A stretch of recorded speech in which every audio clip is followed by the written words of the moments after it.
Hey everybody, it's Bust with Expedition Trial number 371. Let's see who shows up. It's all right. It's gonna be our chance to get this Akshan draft in. We'll see what we can piece together with him. This is of course one of the new champions in uh, the 113 patch. We haven't had a chance to actually draft around Akshan. We've had him in two or three separate drafts. I think three ago we drafted Rek'Sai and ended up picking Akshan second. But then, when you have Rek'Sai, you kind of have to build towards lurkers. And then the previous trial we did, number 370, was kind of more focused on trying to use a buried sun disk and trying to use siphoning strikes to some additional advantage. And so maybe we'll get to come out here and fully build around him as well. So let's take a moment. We'll get him pulled up on the site. If you're not familiar, we're over here at ftpbus.com. We're just going to be up here on the main page or over on the little expedition helper, however you prefer to find your way here. We'll just scroll our way to this drop down box. Akshan is the number one person on the list here because he is our top guy alphabetically. And let's see what's happening. And so, yeah, I mean, this pairs up with Riven.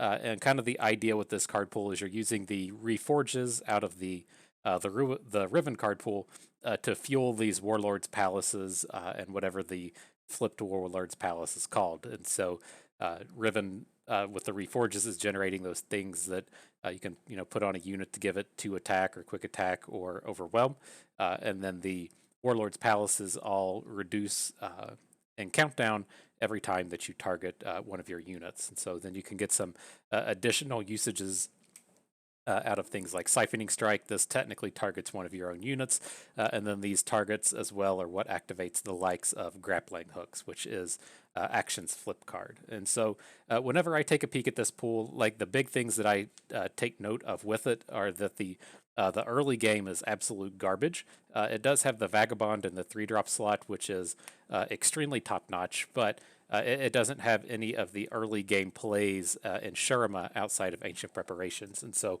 the preparations can also, come back to bite you in the ass if it's like turn 4 and you're trying to play a 3 and a 1 and your 1 doesn't generate a unit for 2 more turns. And so he is severely lacking in the early game other than himself being a 2-drop. But otherwise, he has everything that you could ask for. The late game is pretty strong.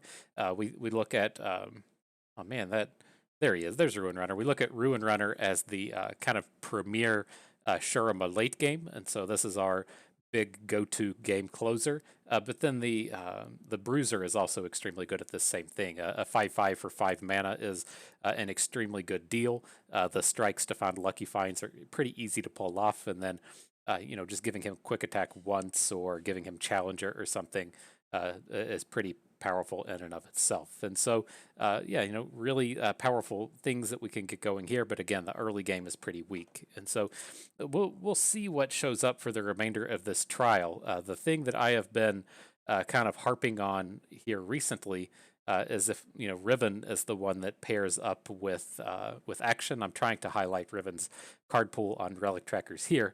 I'll pull it up here in just a moment, but there's 4 different Riven card pools now, and all of them have Blade Squire and Runeweaver in them. I don't believe they all have Weapon Hilt. I think there's 1 or 2 that doesn't have Weapon Hilt, but with the way that the packs are shown to you in Expedition, if your deck looks like it resembles one of these specific archetypes, and you tend to be more likely to see that archetype. Not every archetype has the cohesiveness bonus attached to it, but there are archetypes that will be kind of driven away from you if you don't have cards within that specific card pool. And I'm curious how things play out when Blade Squire, Runeweaver, Riven appear in 4 different card pools. If you kind of think towards how we play someone like a Jarvan or a Garen, to where we're really focusing on Honored Lord and on the elites, and then we can get a really high quality deck because Demacia Steel and Challenger Demacia are showing up so frequently. I think we can pull off quite similar things here with Riven. And so I do intend on building towards Akshan. But I think we should, probably pick up the Noxus champion, and then we probably have a pretty easy time picking up a lot of this premier early game in the Blade Squires and Runeweavers. But we'll see who shows up second. Maybe we'll pivot and try to be a little on the cuter side of things today. Doesn't look like we're really going to be doing that. I'm not going to take this Vigio. It's just there's not going to be any combos with action. I guess you could kind of say, hey, Shurima has, Rite of Callings, and that kind of works with these sacrifice effects, but I can't remember if they completely removed Rite of Calling from Expedition or if it only exists in one card pool now. It's pretty tough to come across. And so we'll be looking beyond that. There are some people in the realm of constructed trying to pair off of these zillions with actions. The thing that you're able to be doing is if you put the epic spell that makes your relics pop, or your landmarks pop twice, and then you can put multiple copies of Fount of Power into your hand to make your cards cost one less, and then you have some infinite combos that you can pull off from there. One of those ways that you can try and pursue the infinite combos is with the use of Zillion and the time bombs. Just a little bit of an ask here in Expedition, and then these cards here with Zillion are pretty garbage. And so I'm not happy enough to come out here and pick up the LeBlanc. The thing that I will call out with this Akshan LeBlanc is they should be extremely good with challengers. And so if we're able to find some of the vulnerable cards um, out of Shurima, then this combination of like 3 actions and a LeBlanc should just be pretty good at mowing down whatever our opponent puts in front of us. But the big thing to call out with this start before I get LeBlanc picked up is our late game is pretty good already from the start, right? If we're having Armored Tusk Raiders, the Bruiser, and the Ruin Runner, we just need to come out here and really focus on our early game. And then kind of the other thing, and what we may get some usage of out of this Brutality, is if you can see it up top, kind of above where the LOR Guardian rankings are, is you can use strikes to kill effects and decimate your foes. So this pool is kind of meant to be using Whirling Death and Bloody Business as a means to be getting slays, but those are both strike cards, which could come in quite handy with the likes of Vicar and Bruiser. So just a couple things to keep in mind. There are some synergies that we can pick up here, even if we aren't really stacked on the Riven half of this card pool. But let's pull up the Brutality LeBlanc and see what lives here. And so, interestingly, I'm trying to look for those Reforge units. They don't exist. There are some extremely good early game plays here with House Spider, Legion Rearguard.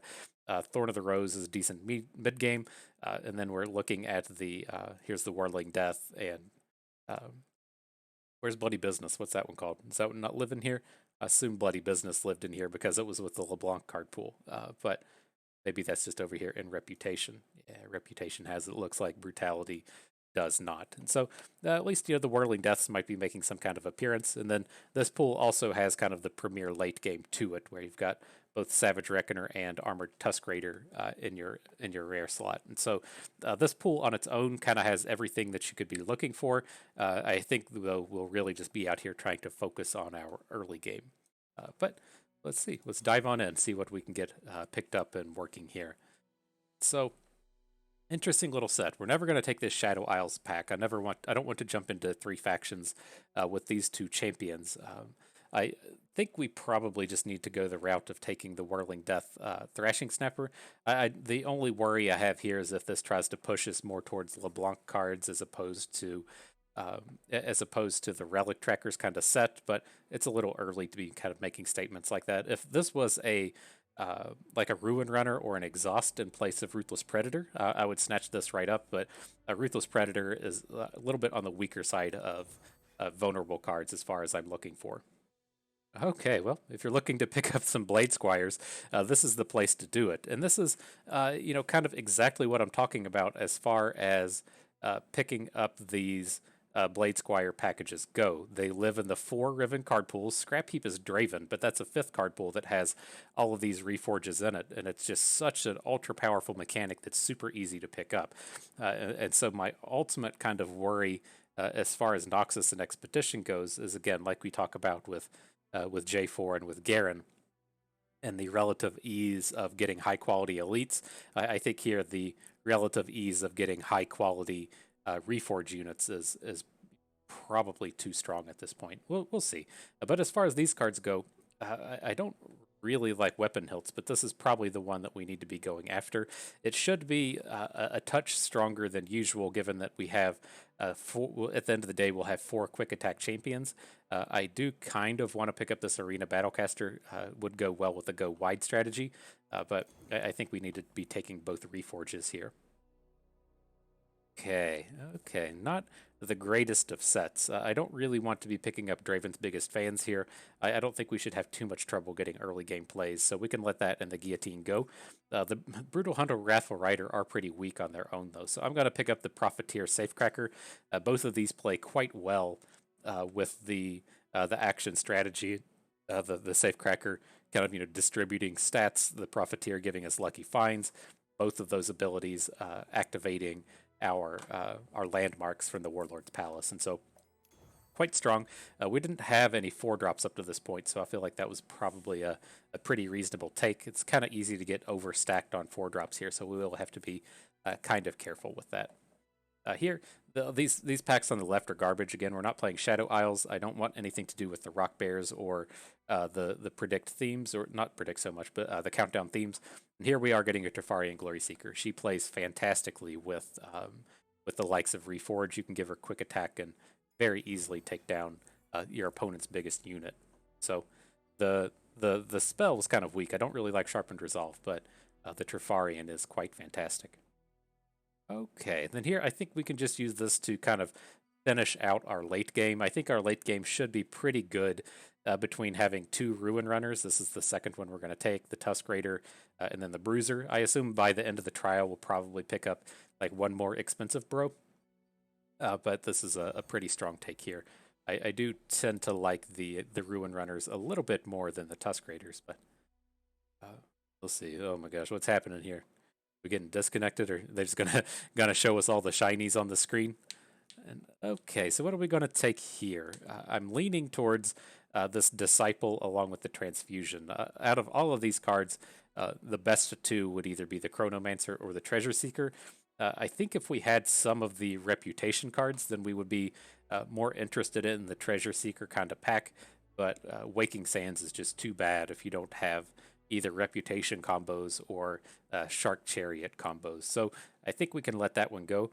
The Curator could be useful to a degree, but out of these remaining 4 cards, the Chronomancer is the best, the Curator is the worst. I think I'm happy enough to pick up Transfusion at this point, though. We only have 3 spells, and so we're kind of hurting a little bit for some of these combat tricks.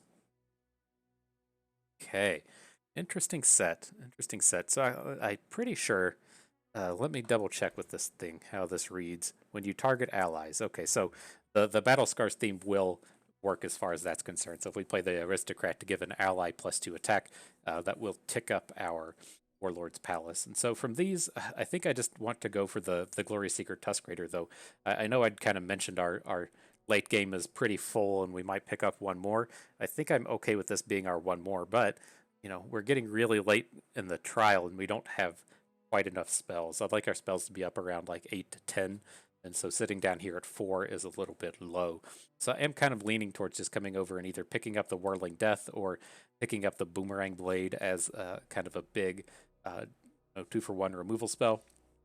You can get double value out of these Brothers Bonds since you can target 2 units with it, but I feel like this is a little weaker in this deck. It's not quite as go wide as I like for Brothers Bond. So I'm going to come down here and pick up the Whirling Death. You can't have enough removal spells, it feels. So not a bad pickup. Here, these are easy, picking up the Rune Weaver with the Weapon Hilt. I'm pretty happy with how our spells have kind of pushed forth now. I think our deck is looking fairly strong. Here, we have another Rune Weaver, very easy take. Okay, can we make good usage out of Ruined Reckoner? I don't think we have any like real combos with this. We don't have any of the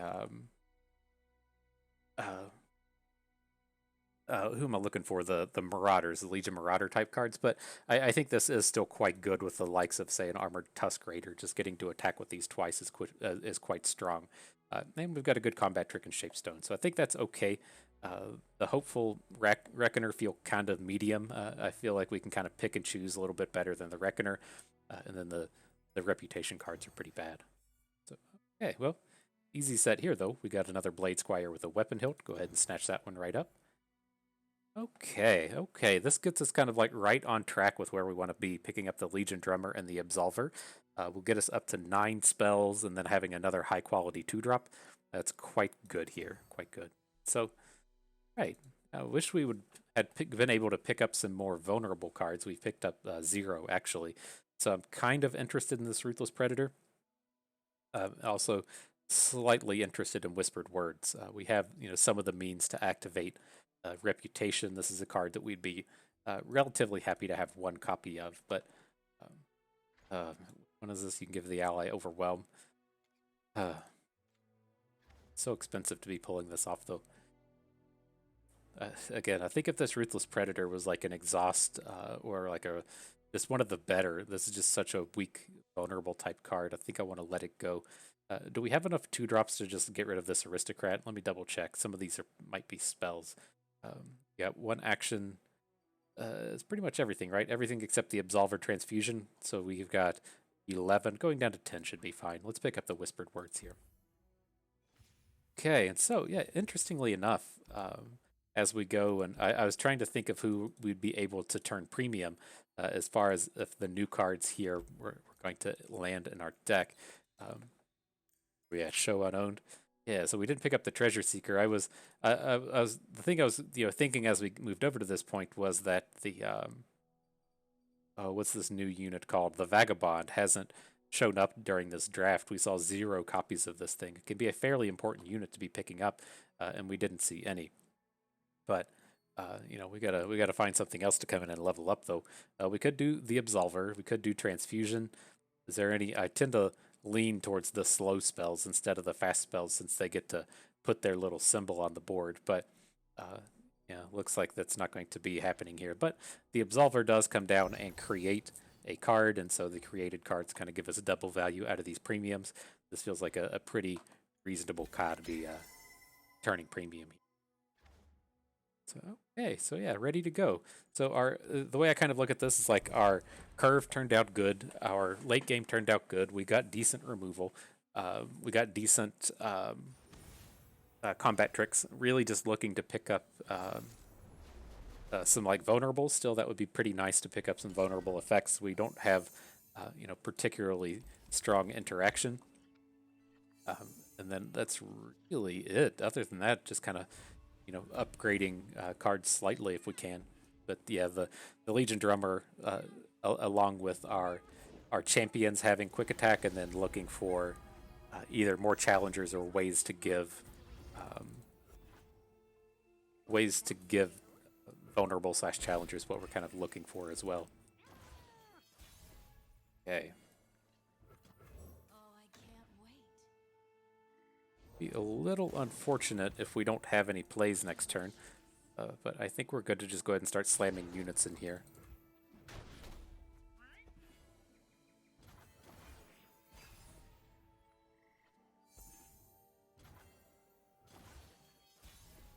Interesting.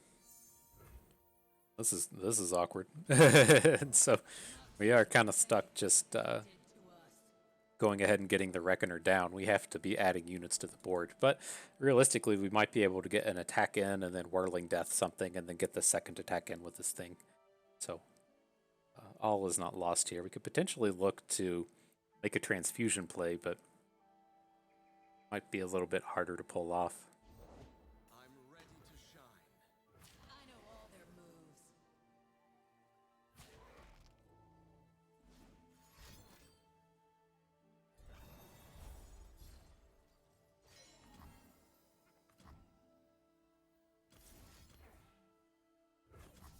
I think I still want to get this second attack in here. If we're able to come in and put 4 damage onto Tarek, I think that's going to be reasonably strong. And then he like just can't block with the Spacey Sketcher. It's probably it'd be too expensive for him to get. Oh, I guess he is bringing that. Interesting, because we were tapped out. I was gonna say, now if he wants to get value out of Tarek, he has to both play a unit and then play a spell to follow up with. I mean, he does have 7 mana at this point, so it's not unreasonable to think that he could do it, but he wants to get this full value, it's kind of tough for him to do.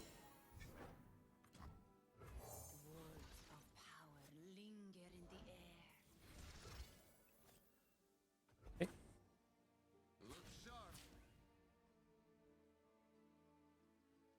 A little too big to be chasing down with the transfusions, but interesting. I see him going for the draw 2 instead.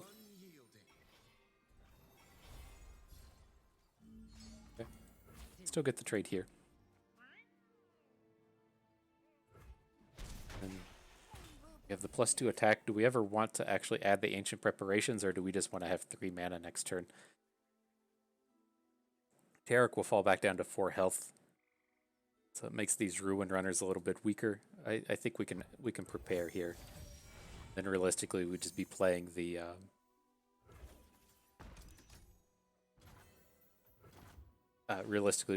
Tusk Raider Transfusion next turn.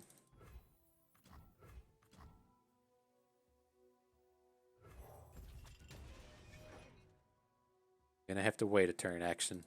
Gotta wait for it. Ugh. Okay.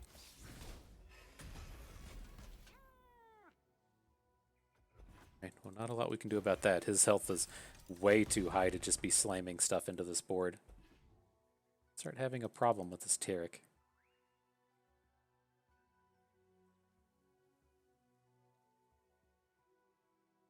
Ruin Runner may be able to do something.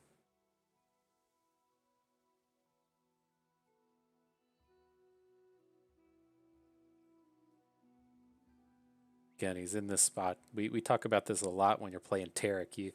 If you want to get your unit and your spell going in the same turn.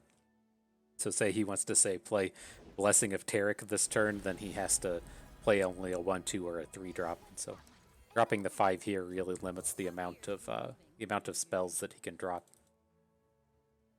So hopefully, like, his play here is just something like Pale Cascade, and we can trade a Ruin Runner plus a Transfusion to get the champion off the board.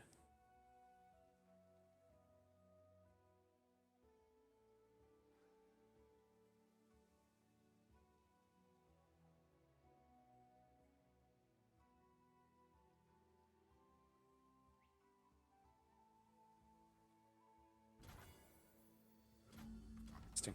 Scores to settle, crooks to kill. You know how it is. There it is.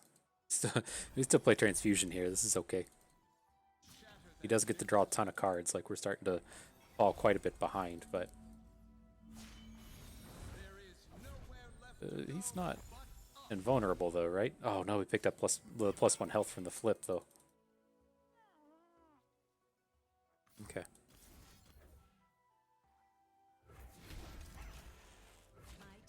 Gonna have to do something like this.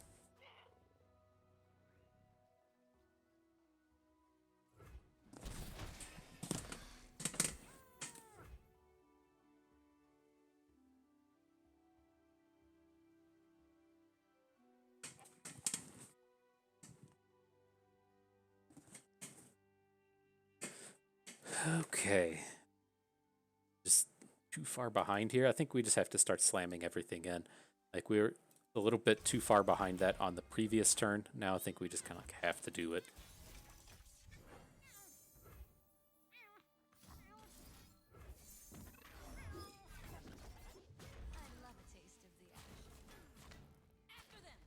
Okay. It's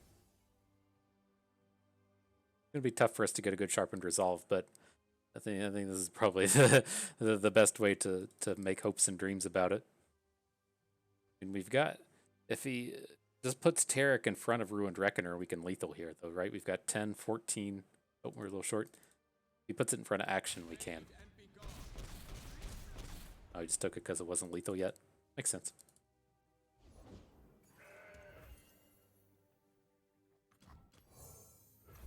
So we're just going to have to do our best to not die next turn. See what we can do.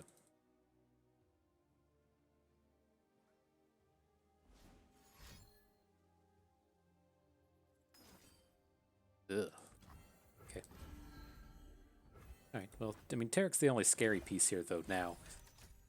He played the Zenith Blade and didn't draw any cards from it, so that might play to our favor. No. Is this 14? Okay, that'll do it. Kinda is what it is. I don't know. Maybe we could have gotten one more point to damage in a little bit earlier, but it's so tough to just throw stats in front of Tarek. We would have completely lost our board throughout that game. But anyways, moving forward, I think I'm okay to trade out the Absolver for Tarek. I know, or for the Glory Seeker. I know we just went and turned this thing premium, but I do want to pick up these interactive elements. They play so well with everything that our deck does. Bad little pickup. Right, on to the next one. Gotta stop the goose egg. See what we can do here. No 0 winners today. Tasty burrito. All right. So, I mean, always happy enough to hang on to Legion Drummer. Probably want to hang on to another 2 as well. We don't have the means to get good drummer attacks on the second turn, then prefer to have a Challenger Bro to go along with her, or a Reforge card so she can quick attack and support the quick attack as well.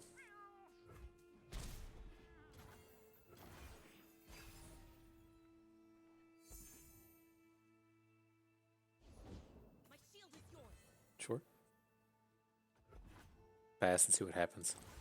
Cool. If we need to get like a Whirling Death play this turn, we can do that as well. A big fan of protecting these drummers, and so we'll see if that's what he lets us do.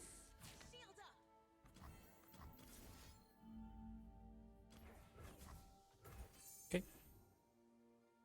If he has some kind of barrier, it's not the end of the world. It keeps him from playing cards if that's what he's out here trying to do. Yeah, that's fine.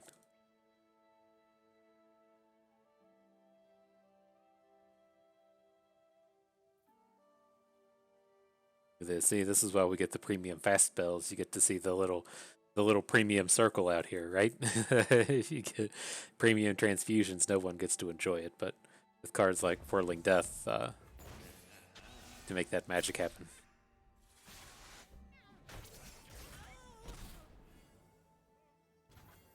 Okay.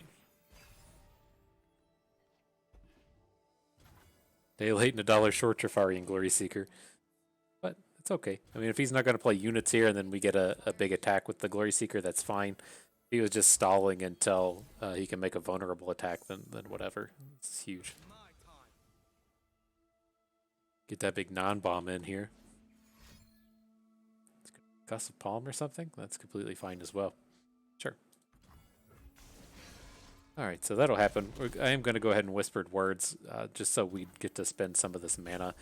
I don't feel like we're really hurting as far as trying to get these combat tricks going, as we'll get to play, you know, the Armored Elephant on his turn and then have a big open attack with all these combat tricks on our following turn.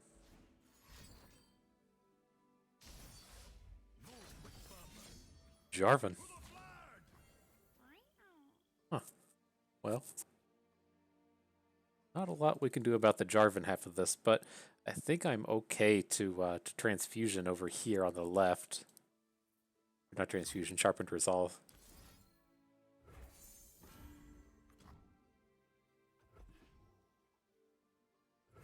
Okay. We can still get a 2-bank into the Tusk Raider next turn.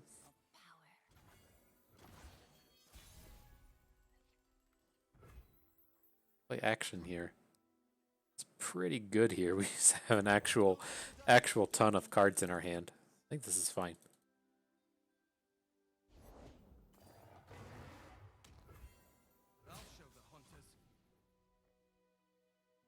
Okay.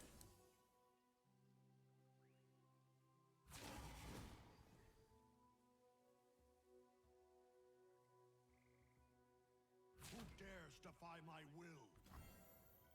Okay, so we can do one of these. Get the maximum value in that direction. And over here, let's do the weapon hilt onto Jarvan. So we can be lined up to Riven Sword on our next turn if we want. I'd be surprised to see him have another barrier, but it's not a huge deal to lose out on this Rune Weaver. Sure.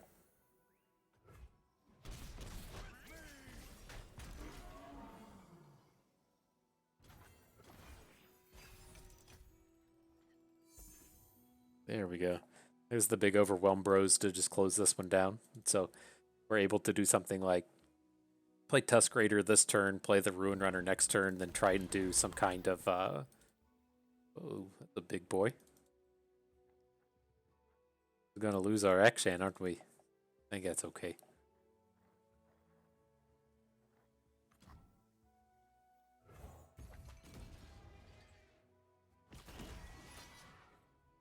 Sure.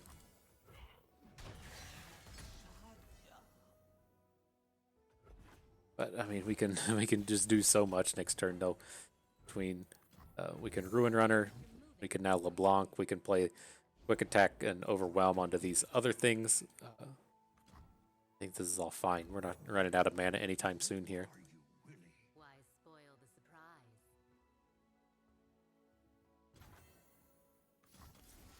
Quick Attack.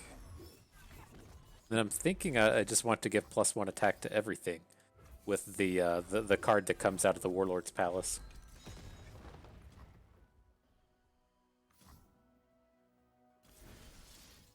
Could do Sandstone Charger though. How's this actually going to go once we attack? Like, we can flip LeBlanc. So if he wanted to stop her, he would need to block with the Screeching Dragon. As far as these other two, so we're putting like 6 onto here, putting 6 onto Jarvan, so we get through for 2, 3, 4, 5, 6. 6 plus 5 is 11, and we can do it with Shapestone. Okay. Finally, some action. Something like this. If he has another barrier lifesteal, it kind of sucks, but we should be able to ace his board this turn.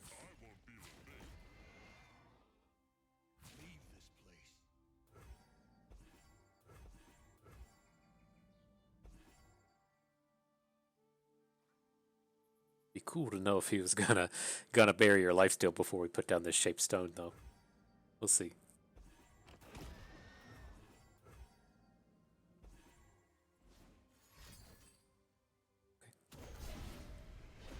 Does that change anything? I feel like we just win after seeing that happen. Yeah.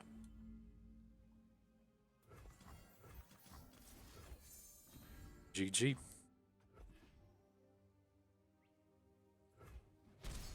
All right, we were able to overcome the tasty burrito. we didn't even get a Riven Sword there. I swore we had 3. Oh. Would have been a lot easier if we just had a Riven Sword, but still got there at the end of the day.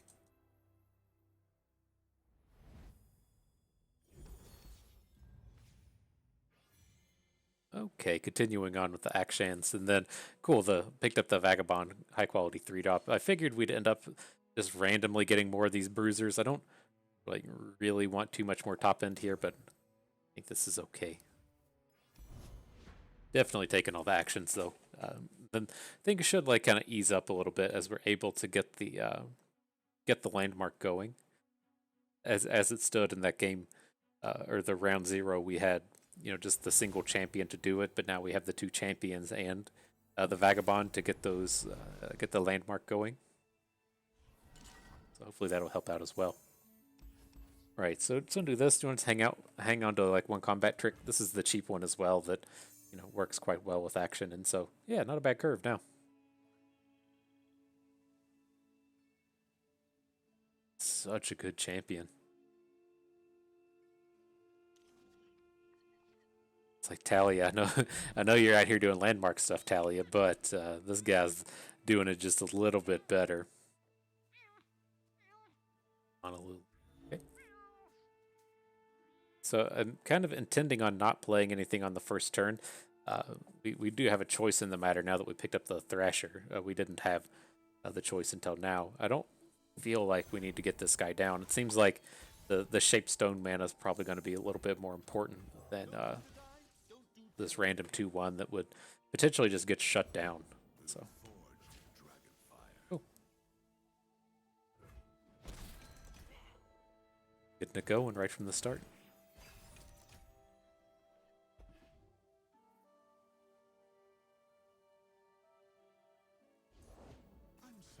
Right, so he's got the hook. He's going to take our champion down. But we're getting this palace super close to flipping. Nice. What? What? Yeah, I don't get that, but I'll take the bait.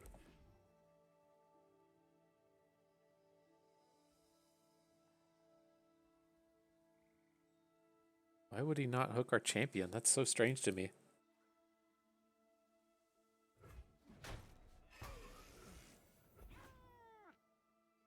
I mean, it doesn't feel like he has a particularly good attack. Well, he didn't have one until now. Okay. Find anything good in there? Enough gold to build a whole new city. Well, not bad. We'll get to the flip on the strike here. So having quick attack could turn out to be relatively important as well. So get to strike and get the flip before our opponent gets to hit him and take him down. Villains beware.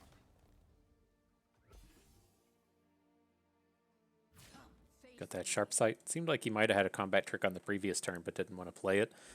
But we're making things happen here. This is fine. We're going to lose our champion, but the flip has happened. Talk is worthless. We are what we do.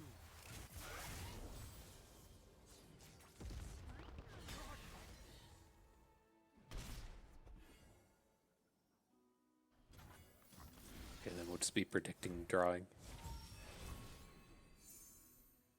Okay, well, Bruiser's big. Why not? Do need a bit of interactivity here, but just switching over to the big boy plan doesn't seem horrible.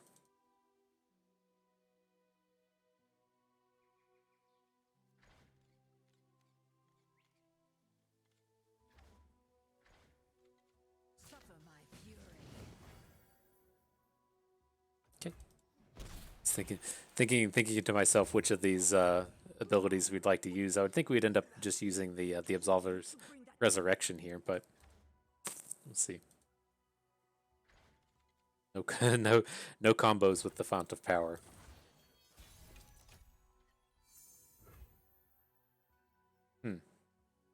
Interesting picking up the combat trick. It's probably a little bit too greedy to go for it. Let's see.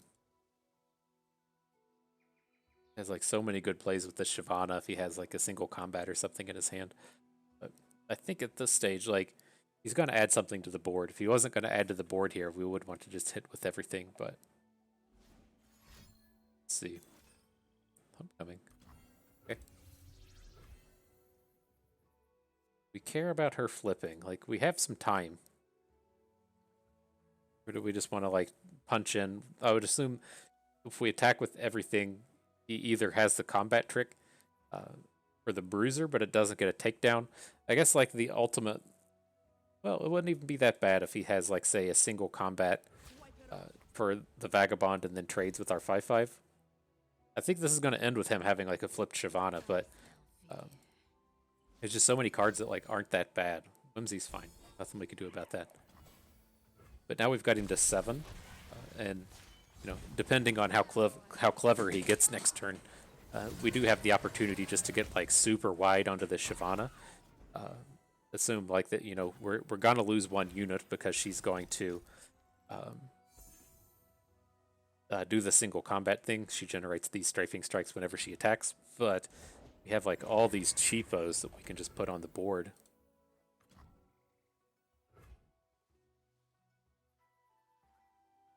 Listen, we're getting disconnected again. I don't know what the deal with this is. Join the hunters. I have to call up the internet service provider and say, bro, you're messing up my videos.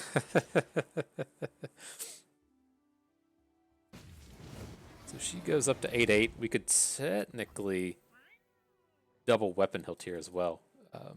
I think I would rather have the weapon hilt for next turn though. But to add the 2 units. Okay.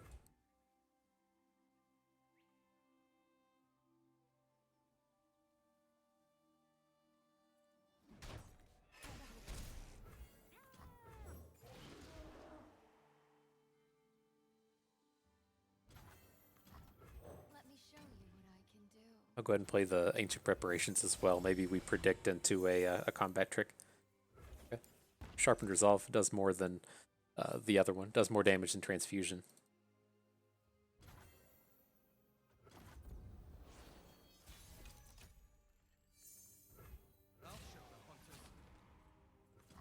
Take everything. Okay. See where that gets us.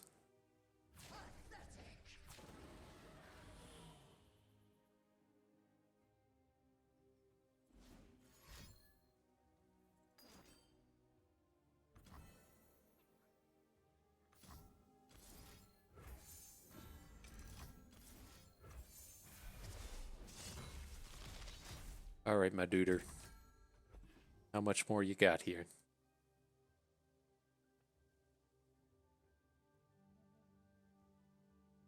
Uh-oh, it's got a second one? Dang. Oh, homecoming. How does this end?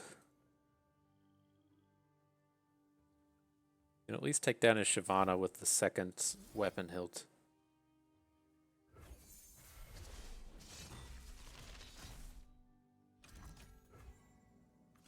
Okay.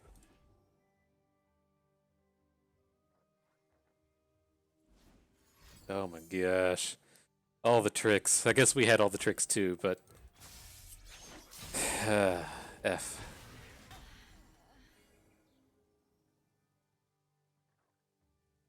Now the big thing here is getting to add in the Researcher, because he's most definitely gonna have 2 dragons next turn.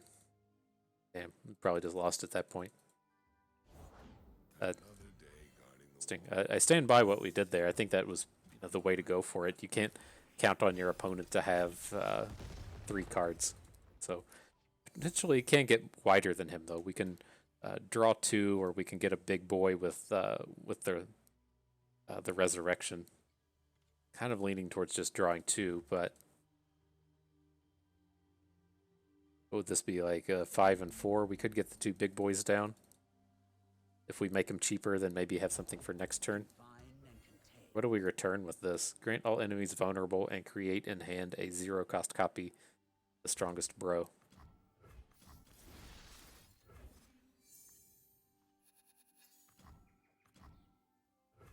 here, you're moving or you're I don't think we're going to have time for you here, Akshan. I'm something of an aspiring trichologist. Keep up, old man. Things are different in the field. It's going to add the Cadrigen.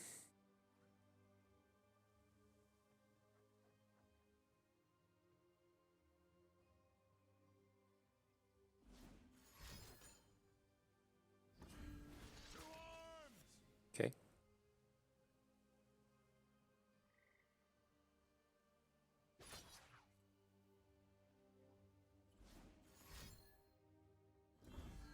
Nothing escapes my notice.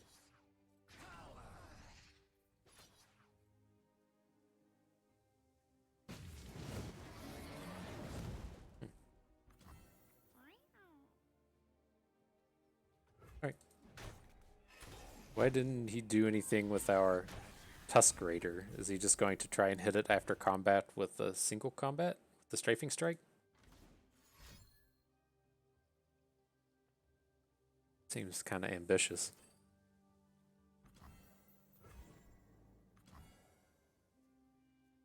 Can't we see?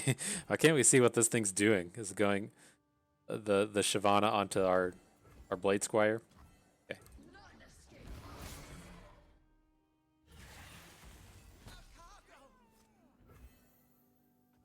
Okay. Well, opening seems a little frightening here. So let's just play as much as we can. We can get Overwhelm onto 2 different units. Ugh. Okay. The sad thing with this is she's going to pick up so much health. Alright, well, let's just play all our cards on this dude and see what happens. I mean, what else are we going to say about this turn?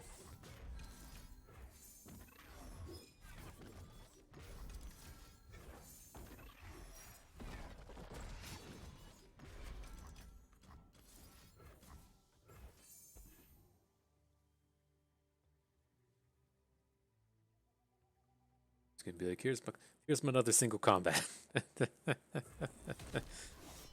I think this guy's most certainly going down.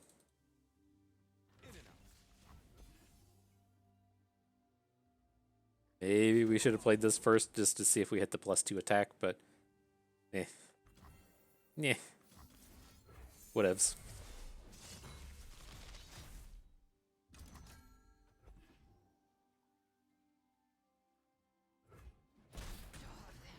Oh man. Okay, well, we can pop the horde next turn and draw 2 with it as well. Figured he was gonna do something with this guy, but what's he gonna do? Get a quick attack? Or he's gonna get a challenger onto Shyvana?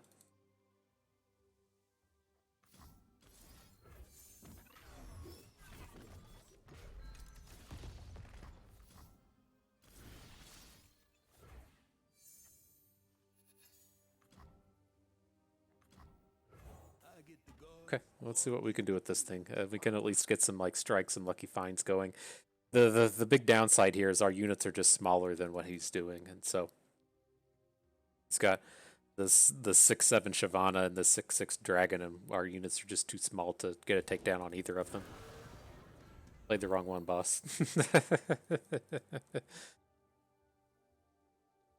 Okay.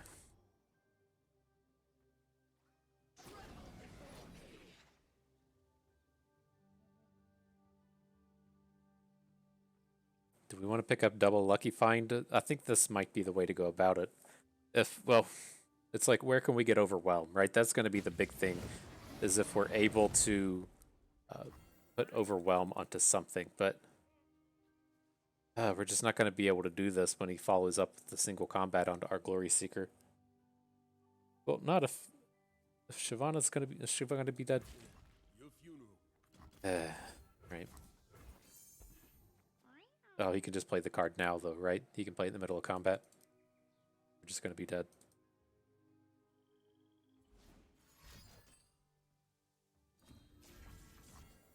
Okay, well, it's going to give us an opportunity. We're going to have the 2 lucky finds, so if we hit overwhelm, that we're looking at 3 we can get in up to this point. Already has Challenger. Well, Spell Shield could be relevant. +2 health is never relevant. Let's see. Didn't hit it. Okay. This is what it is. That was our shot to have a win. Since they're doing weird stuff, playing rushes instead of playing strafing strikes, but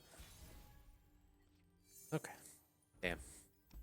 Well, the way I at least feel with that one is one of these games to where probably should have lost like 4 turns ago, and so when you have those extra turns and actually have a potential win in there, that always feels like a win, even though we didn't hit our RNG at the end. But here, picking up Vagabonds feels pretty good. I do think we need to get a little bit better balance of our spells, whether or not that's just picking up more Reforges or getting a few more combat tricks, but we're close to having a real deck. It still just doesn't feel quite right with what we're doing here.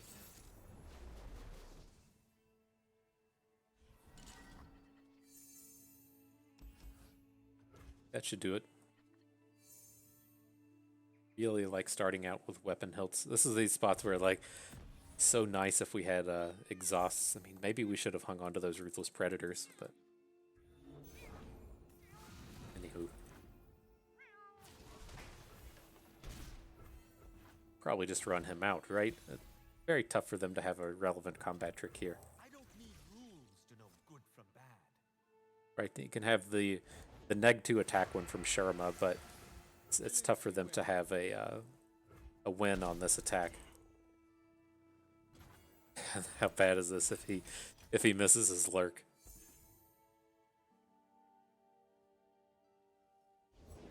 Fortune favors the bold. I guess he's just guaranteed to be good now. But I want to play the hopeful. This can get a shutdown on his misfortune, so she won't be attacking this turn.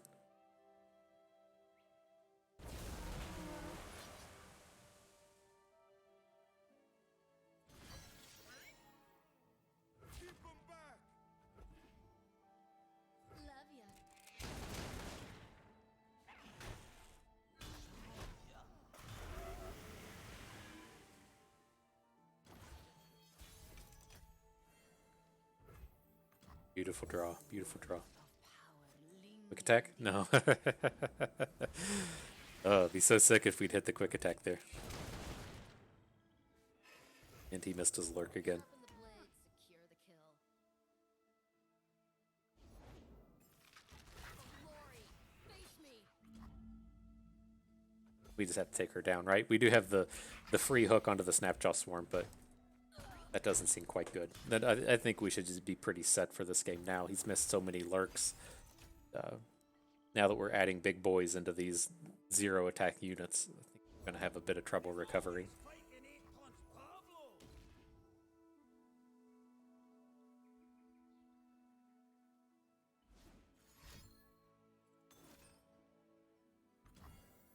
Nothing we can do about that. There you go. You did it. You got one, my man.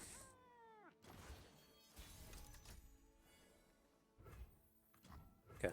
I think I'd like to just hang on to these to be kind of defensive with here. We'll see how this plays out, but I think we're going to just add Ruin Runner. It's tough for him to have a unit that can positively interact with this. This is always awkward for them, predicting on our turn. I guess he could have another Snapjaw Swarm or something to try and get a lurk this turn, but as far as lurkers go, you just draw this card you're predicting and you'll get the bonus attack with it.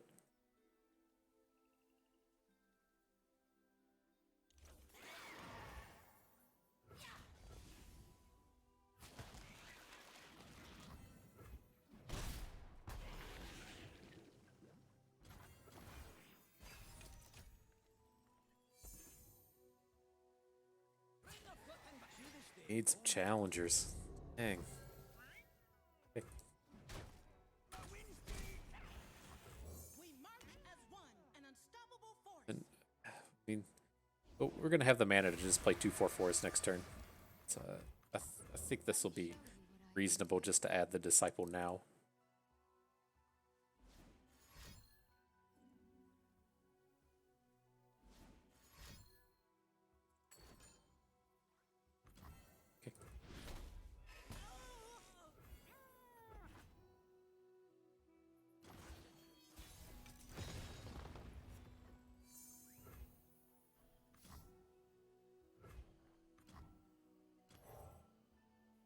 It's 2. Sure, we'll give you -2. Will burn you to the bone.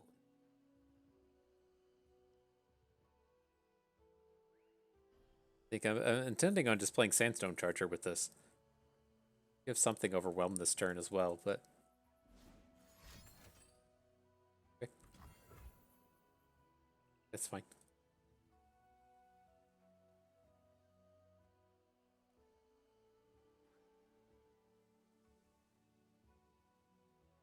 I have one card after this, though. Maybe we should just draw the card. He's at 14. We're not super close to getting a kill here. It's connected again. Yeah, I feel a little bit safer about that. What do we need a key for?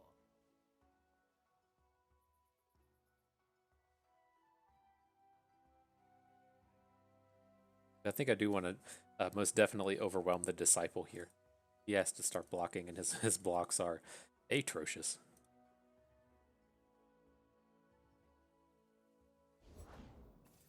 Sure. Jesus, it's like he's so low though. Let's make the Charger. That's got to force him into blocking here.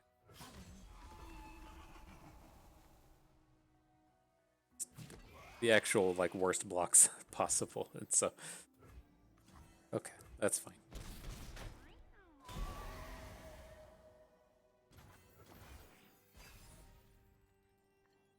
Oh goodness. Sand and trouble far as the eye can see. Okay, dude's out of cards. Appears as though he might miss his lurk. Alright, well that's good for him, and at least it takes away the block on this thing, but good here with this. Picked up +2 attack as well, which is quite nice. And clear out this board and have a lethal open. Oh, cool.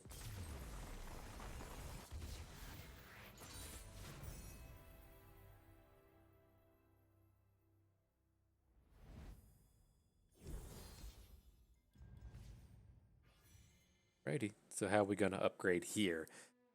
Not opposed to picking up Siphoning Strike. I think that plays, fantastically with Akshan, plays fantastically with LeBlanc. And our interactivity is quite low here. We just have the 2 Whirling Deaths and then combat tricks. And so I think this is okay. The Siphoning Strike does target one of your units as well. So if we're trying to get a level up on the landmark, then it still counts. You target the unit or select the unit, however the wording works here, and then do the strike. So yeah, I just feel like we're really missing out on interactivity here. So if we could find some ways to get vulnerable, I mean, again, maybe we should have taken those Ruthless Predators just as a way to get the combats rolling the way that we want, but it's such a weak one. But I'm trying to think. It's like I'm trying to make the comparison into Exhaust, and it's just like the 1 mana makes so much difference.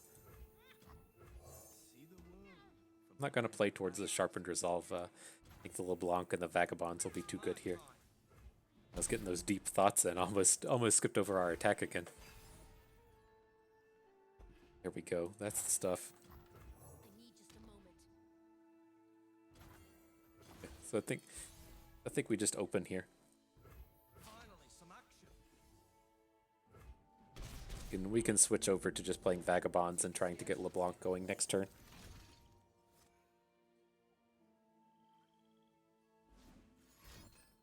Sure.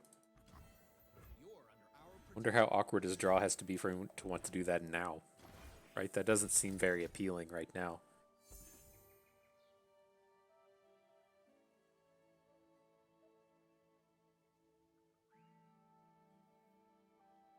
It's like I say that it's like I just wonder if he doesn't have the means to make a play here, right? If he can't spend all his mana this turn, that's the only reason he would throw this down.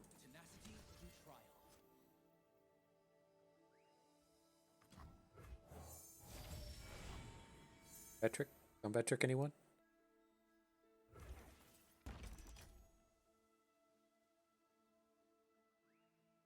Gonna make giant bro. I'm here for the 4/9 unit.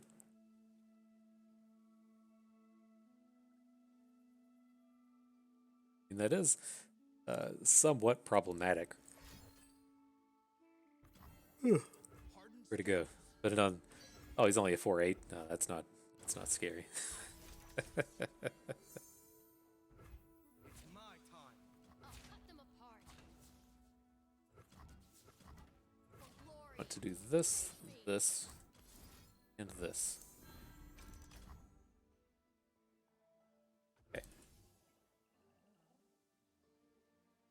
Don't test me. God, I mean, we just gotten lethal this turn.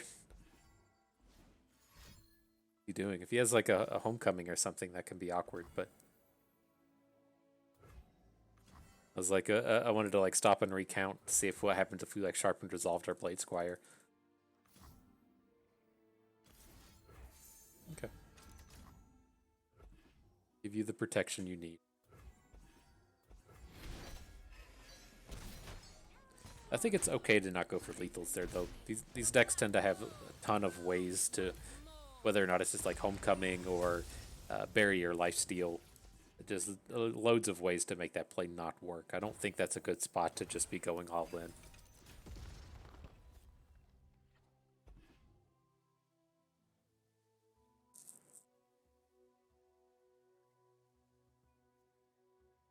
Can we make those mirror image combos? That's one of the things that you can do with we just want to add this guy with the cheap one, the thing that reduces the cost of your cards by 2. Here. Okay, I'll take the bait. I'll just take the big hit out of Swain. You can use the mirror images to copy stuff and get the combos going further. Go view the Reddit or somewhere else to see all the different ways that people are trying to abuse the infinite combos with the big level up.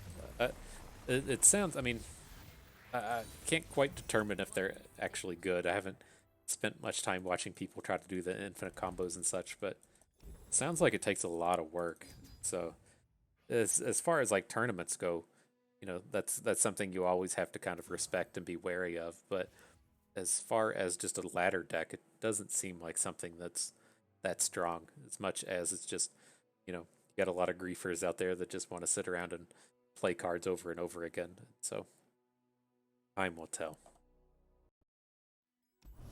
It reminds me, the combos remind me. There's uh, I don't know what he's up to these days. There's a former magician, former chess master or grandmaster. I'm not sure how far he made it up, but named Stanislav Sivka, Stanislav Sivka. Oh god, I'm just butchering the dude's name. No, no disrespect. I just don't say words good.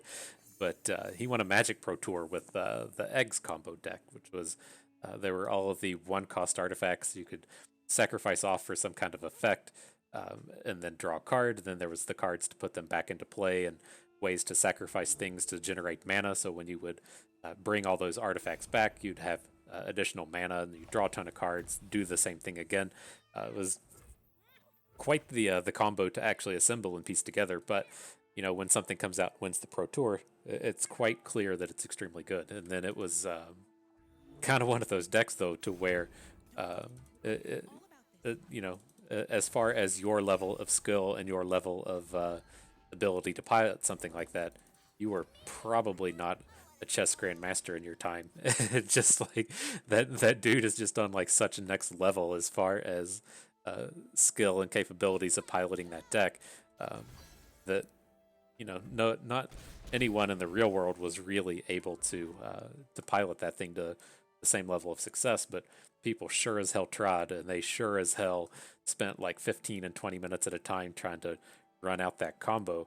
And you couldn't just concede because you can actually like fail on the combo. You could misplay on it, or you may not return the right number of cards, or you may only be able to draw 7 cards and you just miss. And so there were like legitimate ways that combo could fail. Here, I haven't been talking much about this game, but this is fairly abysmal here. We don't have a lot we can do. I like to just get into combat and play Whirling Death on something, since kind of just like stuck on the big dude plan. But it's kind of one of the problems you run into in these games is, it can fail, and so you can't just stop and be like, oh well, I guess you didn't get me. But anyways, back to the game here. We gotta slow down some of this. So I think I want to play the Safecracker here and try and get a Whirling Death. I'd be kind of cool if we could bait him into attacking with Fizz, but like, how do we end up going about that at the end of the day here? So we're giving you +2 attack. I want to give neg attack to probably this thing, so at least looks like we can block it. That maybe we'll get some kind of Whirling Death play here otherwise. But yeah, to give you an additional history lesson to why that kind of combo, can cause problems. This is way back when, dude named Mike Long. This would have been, late 90s-ish, like the real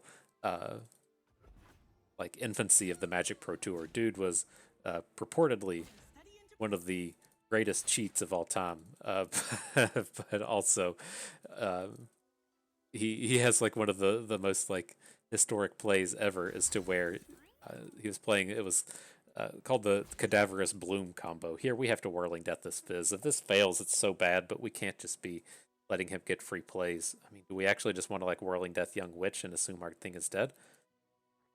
So he could play like a Mystic Shot kind of card, or a Twin Disciplines kind of card, both of which would be abysmally terrible. But I don't think we were so far behind because we didn't have enough units to play that I think we just have to have something go right this game. But no, back to Mike Long. He was playing a card. It was called Prosperous Bloom. There's a card called Cadaverous Bloom that would let you discard a card from your hand to get 2 mana, and then you'd use another card called Prosperity that would draw a bunch of cards. And so kind of the idea was you would play a little Prosperity for like 6, and then your hand would just be full. You would draw into like a second Prosperity, then you could draw like 15 cards, and once you've drawn 15 or so, then you could just play a big burn spell to end your opponent. But the thing that happened with him was he plays the he only played one of the burn spell. There's only one copy of it in his deck, and to here let's just pick up the other siphoning strike. I worry we're getting too far away from having enough combat tricks, but these siphoning strikes are too good to pass up. We can't interact well enough. But no, so he you know, at that beginning piece of his combo where you draw that initial like 6 or 7 cards, he actually discarded his single way to win the game. No way to get it back, nothing else to do with it, no actual way to win the game. And so, you know, he just kind of casually discards it, draws a bunch of cards, keeps moving along with the combo, and then like once you get to, you know, kind of the end point where you're just going through the motions, like he just kind of like gives a big sigh and starts getting like real salty with his opponent and gives him like the really, like, you're really gonna make me do this, like you can tell that I'm gonna, like, you know, ace you, this is gonna be done. An opponent was just kind of like, yeah, I guess you're right, and concedes the game to him when he had no way to win. It's the long story short of the two long stories, you know, pieced together. It is quite unfortunate where combos exist to where it can fail, and you just have to sit there and watch the whole thing and hope your opponent, you know, does it wrong or catches a bad run of RNG. There are historical things where it is the case where that doesn't play out. And so my stance on those, you know, I don't play a whole lot of constructed these days, but I think that they aren't those style of things aren't super healthy for the game. Okay, I mean this is going. I think I just wanted, you know, we didn't have the ways to give this quick attack, so I just wanted to get the 5 chunk in while we could. I'm fine to just start playing out dudes now. Maybe we can get some kind of positive interaction with Callista here. Just taking a 4 hit from her at this stage of the game is not that scary.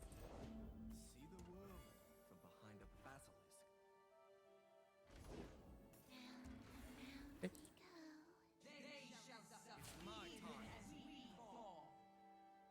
Let him pick up the card. How much cards do we want to play here? We can also go for a weapon hilt into Callista, which I'm kind of okay with. I'd really like to hit a quick attack Reforge so we can get better use out of these Glory Seekers. So maybe if we just spend like a bunch of cards on this combat, gosh, we getting disconnected again. As long as we can spend like cards on this combat, he's going to have some kind of trick here as well.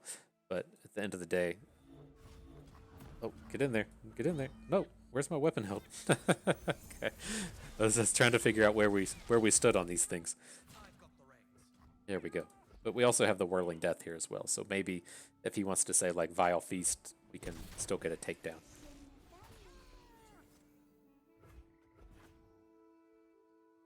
Okay, then this seems good. Like we have the hook onto the Prankster, we have the mana to add a Ruin Runner, and then depending on what opponent adds, we can get a quick attack challenge onto whatever they put on the board. Seems strong.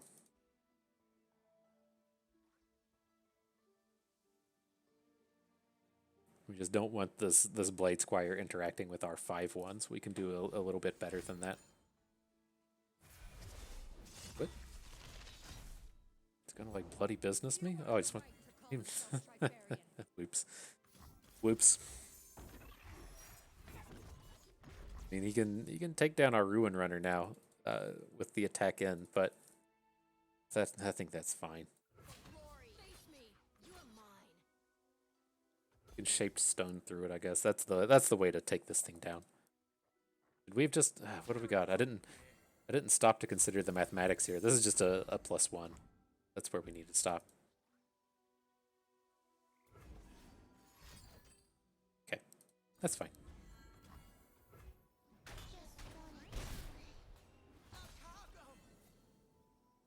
Get our reputation as well. That's cool. That's it, LeBlanc. We're playing the reputation cards here just for you.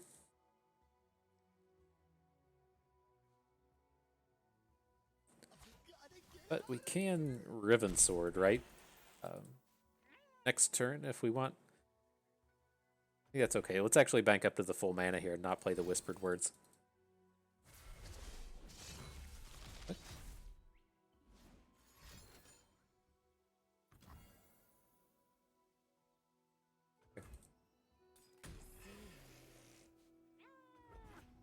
we feel safe going that way? Like, do we even win the game if we do that? It's easier. It's a lot easier just to get like a +4 onto the other Glory Seeker. I mean, let's see how this goes. There's the Overwhelm. This is what I think we need to be doing here. Double do that.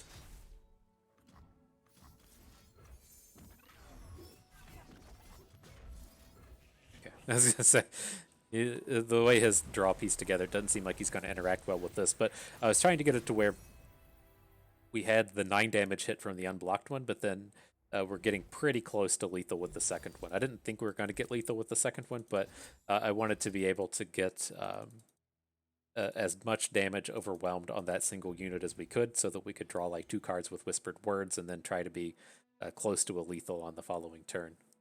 But here, I don't want any of these trades. I think the Brutal Hunter is probably pretty weak here. The Safe Crackers I don't want to trade away, and then the Weapon Hilts are more important than Nox and Fervors, so we'll skip over that one. Off we go.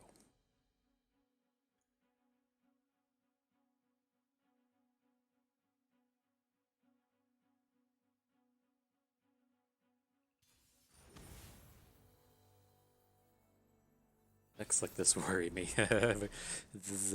We don't have really good ways of dealing with Zed unless we draw our Trifarian Glory Seeker. But I think I'm okay with this. There's always the, feels real weird trying to mulligan away an additional 1-drop. Probably just have to hang on to it, right?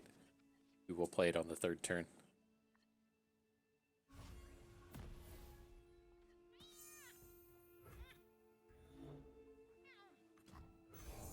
Play the Blade Squire. It's like we would prefer to immediately just trade this off as opposed to the Snapper, since we can get, some combos with this thing. But if he plays like Dragon Maker this turn, then we prefer to have the other. But as we've been doing in these previous games, I'm more than happy to just open for 7 with this turn. Not let him interact with it, and we can try and get wide and just go through him. The problematic Zed. Still just get like a block in with one dude. I don't want to let him flip, but single block seems fine.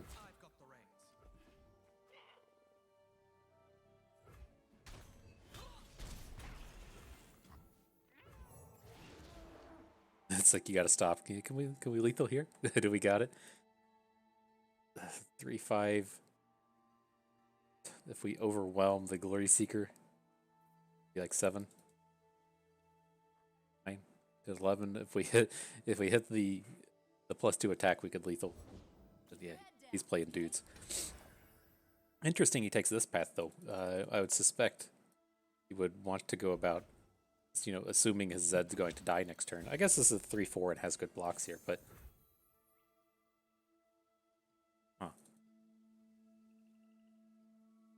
because it's like I want to Siphoning Strike the Zed this turn. Let's do this. Let's Runeweaver. And I know we can't do all of this, so I think this is okay. So, ever get like really punished by picking this one, picking the Glory Seeker, right? He has like a bounce spell for this, then we just can't interact with the Zed whatsoever. I think we need to use one of these 3 attack units.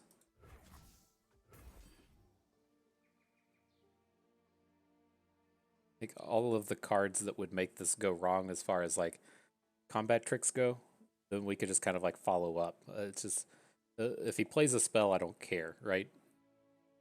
If he doesn't play a spell, then this is fine. But, if he plays a spell and this fails, I want to be able to follow up with the Glory Seeker. Yeah, like the Twin Disciplines is the only thing that kind of, makes that one feel a little bit awkward, in the sense that the Glory Seeker would have, still taken down Zed, but it's so tough for us to win this game if we can't take Zed down.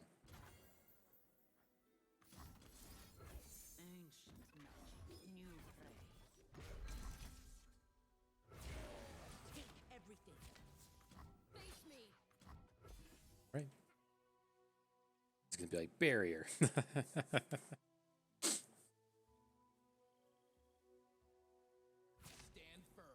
I don't know. So I ultimately, whenever we're playing against Shyvanas, The way that she typically deals with stuff is with single combat and with the Shyvana single combat, and then to a lesser degree concerted strike. So that like those would have just been a disaster. I'd still stand by doing it this way.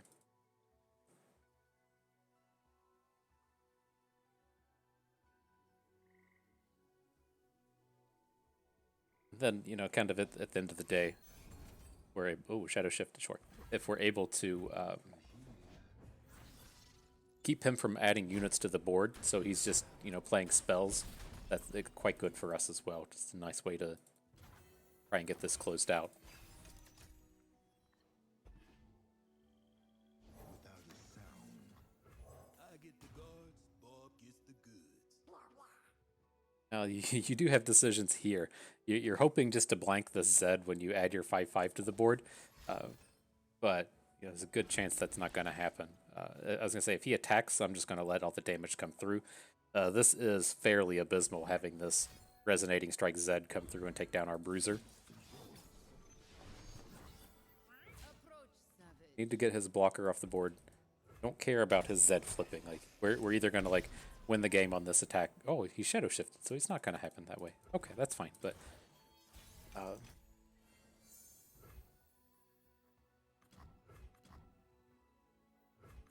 let's just do this. Here, you're moving or you're dead.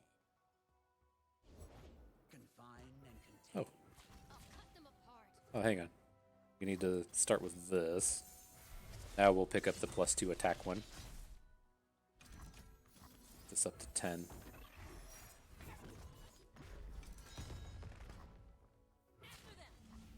Oh, no. No. There we go. Okay, that should be safe, right? Needs 2 spells to take the Ruin Runner down. Cool.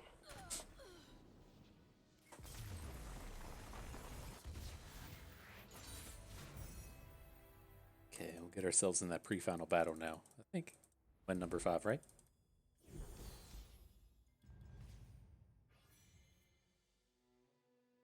His Ruthless Predator makes an appearance. I just don't think we can pick that up. I mean, it's so good with like in the sense of having Akshan and having LeBlanc, but it's just like if we're trading out our Legion drummer, then all of the Glory Seekers get much worse. So I think the drummer is the one that we actually want to keep because she just plays so much well with all these other cards. It seems I guess Ruthless Predator is the only vulnerable we're allowed to get access to. I don't think that was in.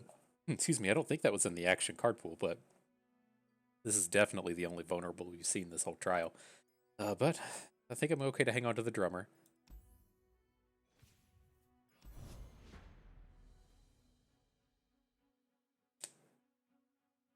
That's close. That's one that'll haunt us since we've been spending so much time worried about hitting vulnerables. But now that a lot of that time was also without having the 3 Glory Seekers as well. So it's tough. Life's tough. Not a bad start. This reputation looking deck over here. 2 Sivers, LeBlanc, and Talia. Look at this. I got a reputation card too. I'll show you the snapper.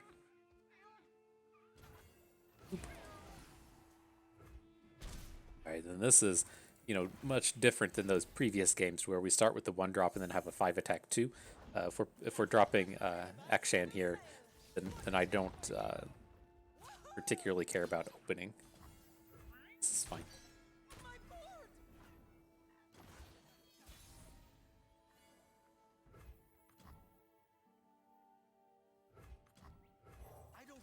I don't quite like this, but I want to like push through our Warlord's Palace. It's very easy for him to play a 3 attack or a 3 health unit here and just blank both of our attacks, but won't blank the snapper. But it's like you're almost always able to trade with the Vagabond though. Ooh, nice. I'll send them both. We're never going to get a particularly juicy combat with the snapper. Oh.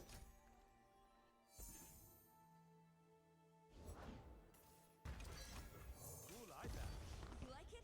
I mean, shut up and fight. Oh, I forgot he had the landmark, the thing down. We should have played the Blade Squire first. That was a little sloppy, but gotta make the best of it here.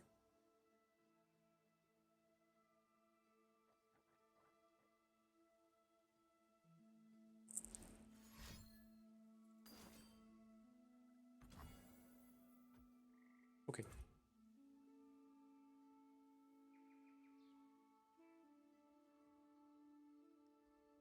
Push the button. Oh, we're just gonna get disconnected again. I don't know what the deal is with this. It could, you know, be my internet connection. Might need to restart a router or something. I'm just gonna blame it on Riot though. This is clearly Riot's fault.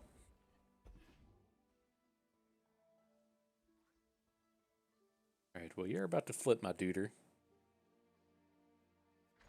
Go level 2. Get those Warlords hordes going. We'll see about getting a good grappling hook this turn. Being able to use the safe cracker into grappling hook is kind of big. Is this a circle ability? No. So we can give his Sivir neg. If we target Sivir, it won't break her spell shield, right? Because it doesn't have a circle ability. I really want to break her spell shield. Is where this turn's getting. I guess it doesn't look like ridiculous.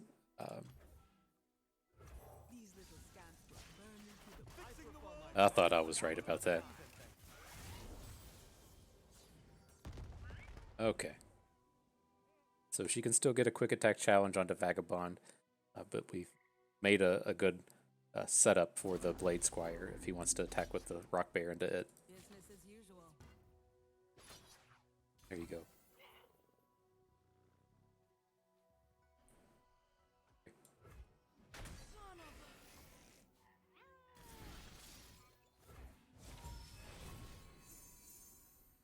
Finders keepers. Victory requires a sharp blade. Okay. Good. Oof. Oof. We don't want to open, right? We want to get this guy going. I think that's good. Do what you do best. Punch him in the throat. Punch him in the throat. We've been getting aced about this boomerang blade today. This is annoying. Okay.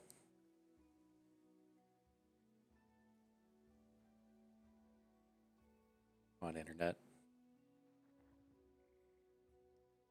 This is the most boomerang blades I've seen in ages. I haven't played against this card in like literally weeks. Okay.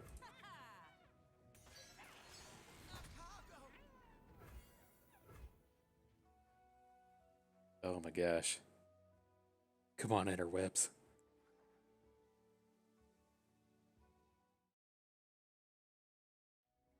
For glory, you are mine. Oh, we should have. This is bad. His Sivir's gonna flip now. We should have put. I guess it doesn't matter for his future Sivir since she doesn't have to see the damage, but probably should have put her down on the left instead of on the right.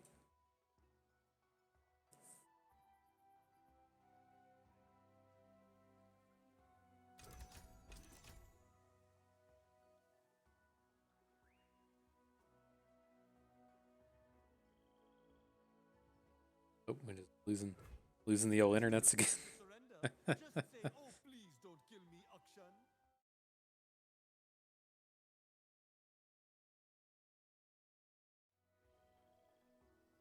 See if that fixed it. Pushing buttons and seeing if we're getting things fixed. Oh, no, that's certainly not going to fix it. Oh, we're back. To be kept waiting.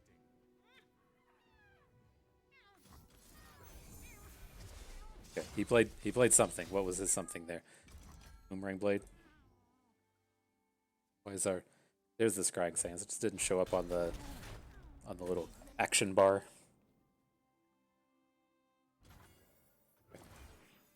All right, maybe this'll quit being sloppy. Maybe the internet will cooperate now.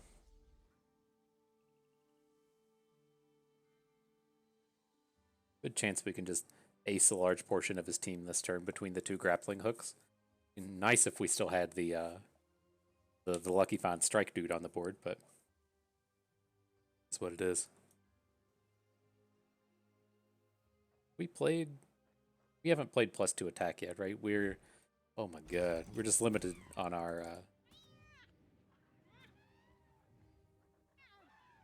We're limited to the 2 fragments. We can't get a Riven Sword this turn.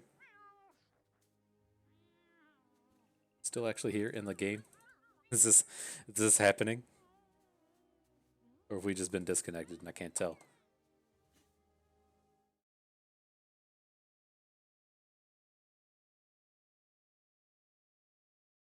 Appears as though I have no internet. And F.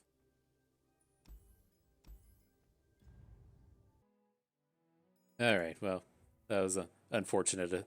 I've been able to do it before where I can leave the game and pick it up on my phone and finish it off, but I I didn't have the most recent patch on my phone, so I was a little behind in that sense and wasn't able to get there. So I might have also just conceded that game. I wasn't quite sure what what we pulled off. I know I hit this button and I thought I hit exit game. I don't think I conceded the game, but whatever. But at any rate, we were able to pick up another Teferi in here. Our deck is still pretty good. I think we can still realistically take this one to 7. I'm just out here trying to get you all more games in, and so we'll call that one a win. I feel like we were probably going to win that one. We were going to whispered words into something big and then have a delicious open on the following turn, but whatever. It appears as though I have internet now, and so.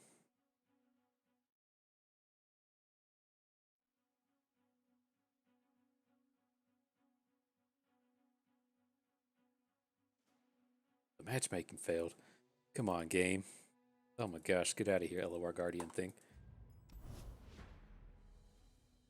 Alright, maybe we'll get one now. What is this? It's being so weird today. Oh, it's my internet's back out. Oh my god. Alright, try this again. The Google app says I have 800 meg down, 800 meg up. So, let's see. Let's see if this game stays connected now.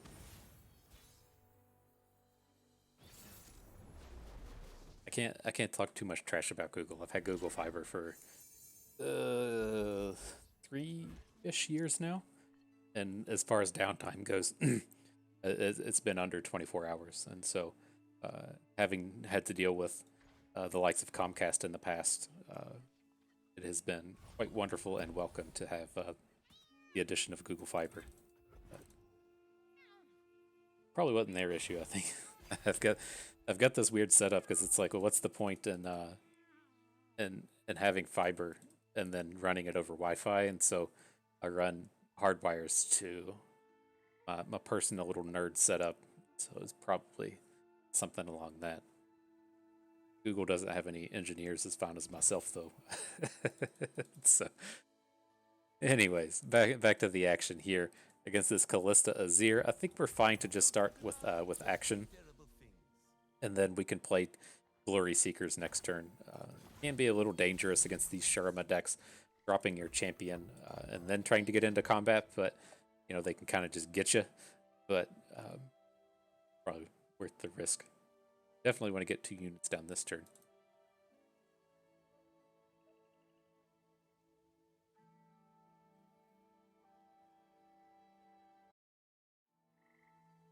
Ooh, okay. I paused it to sneeze, and then our opponent just runs a Azir into our 5-attack unit. So, I mean, I guess he has.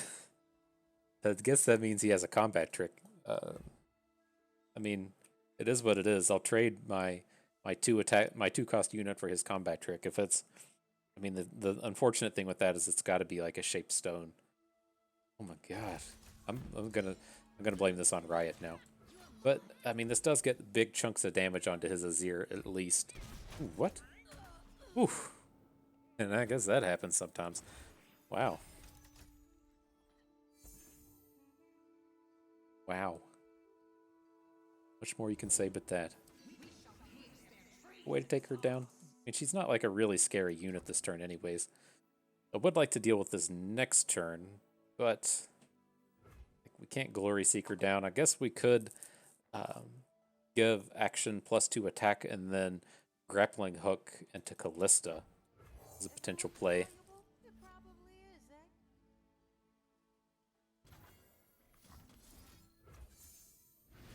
protect our little bro and see if we can't do anything in that sense. Nah.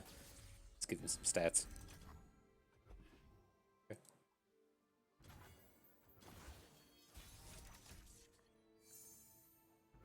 Feel a little better picking up a shaped stone here. These little scamps will burn you to the bone. I prefer my flesh unburnt. Please and thank Nope, we don't have the mana for those kind of shenanigans, do we?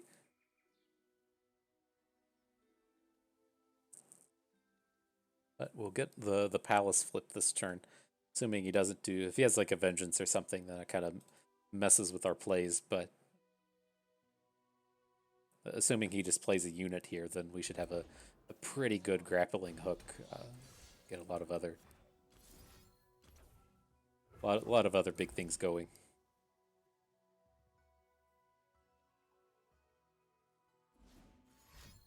Black Spear? Sure. The Callista Black Spear.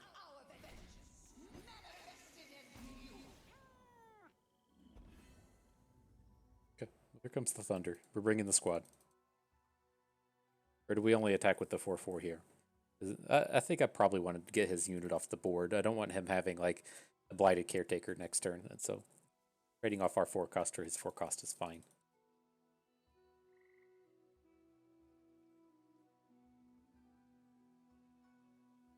Now that our internet's been like this, I can't tell if our opponent's just roping or if it's my internet being wonky. Come on.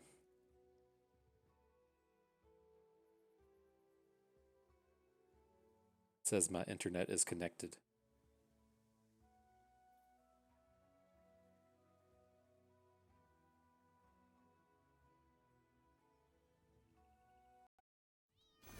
Oh, we're back. Okay, we didn't get our attack in because we ran out of time, but at least didn't just straight up lose the game, which is a perk, I guess. Really. Okay. Not quite sure why he would just pass here, but take the bait on that one, I guess. And we should hopefully be able to really come after this Callista next turn. I mean, if he has the Vengeance here or a Crumble here, that's fine, but say if we're able to both try and Wild Claws and Glory Seeker into her, that's pretty strong.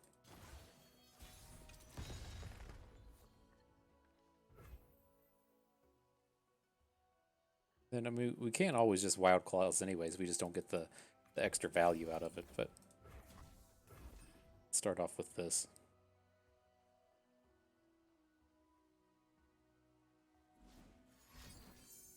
All the vengeances today. Alright, well, we can still take down this Callista. Do we ever just want to... I don't think we want to go big with this.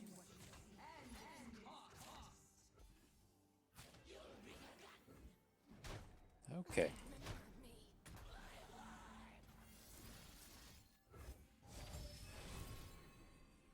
Right, LeBlanc, you got all them bonus stats out here as well.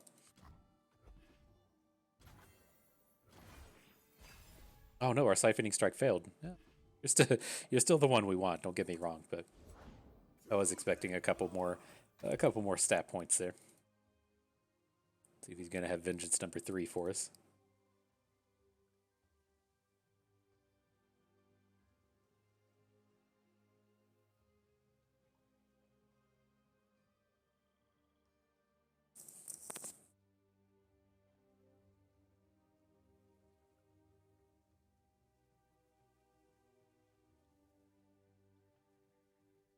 Can't tell. Old B-Man's probably out here like, fuck, Bust is taking forever. He is just roping every turn.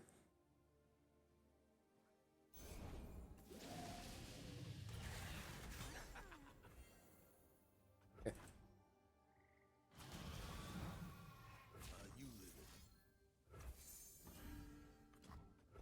It's reasonably tough for him to get out of this, right? And I'm happy enough to be picking up lucky finds here.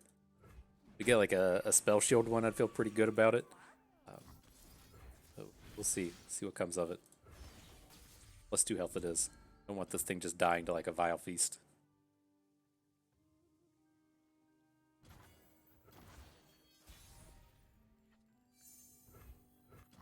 Ooh, what is this? We've got 11 mana.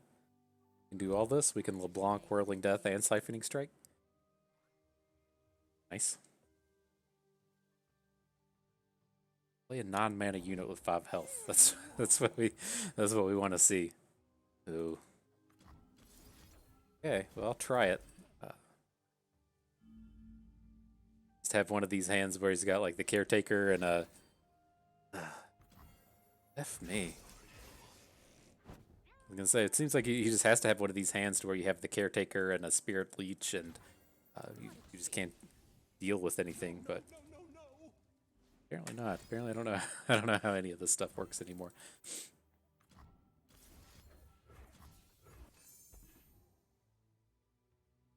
Okay, we'll deny the card draw here.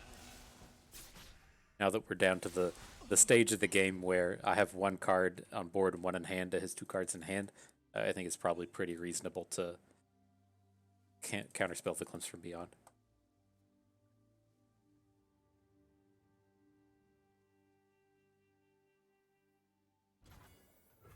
Ooh, that would have been so big if we'd hit Spell Shield on our guy though, so we would have gotten all the lucky finds with him. Siphoning Strikes to make LeBlanc bigger. So many sweet plays.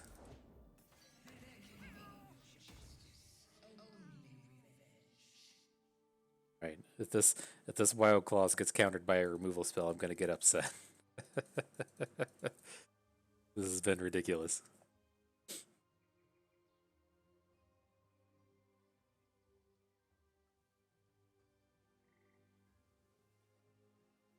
But I mean, this does kind of showcase why I think these like 1-for-1 based removal spell, 1-for-1 style removal spells decks just aren't that great anymore. It's like if we hit a spell shield, these games are so ridiculously not close, right? If he has to spend 2 spells on our Callista here, or on our LeBlanc, is the spell shield for her. It's just like so incredibly challenging for him to deal with, and then even beyond that, it's like we pick up so much value. I mean, just all the additional things from like the lucky finds. It's just so tough for this guy to deal with. But we could disconnect it as we add our Ruin Runner to the board. There it goes. All right, we're back. And everything in between. How much do you need? 1? Say local time? Really? I think I want to do it like this. Let's actually put the Ruin Runner first, because if he wants to block it, he needs to block it with his Callista. And if he's going to have some kind of like weird way to try and get her to flip, I'd rather this attack be on the left. The black rose blooms once more. All right, LeBlanc, do your thing. Wonder how much this is worth. Now that she's got Spell Shield, I'm pretty willing to just keep throwing stuff on top of her. Here's some could be kind of interesting here, but I think, you know, being able to pull off a quick attack challenge is potential to be quite important. This is the last of our big boys as well. If you take a peek over at our deck list, I mean, we still have 1 action in our deck, but after this Ruin Runner, we don't have any more big units.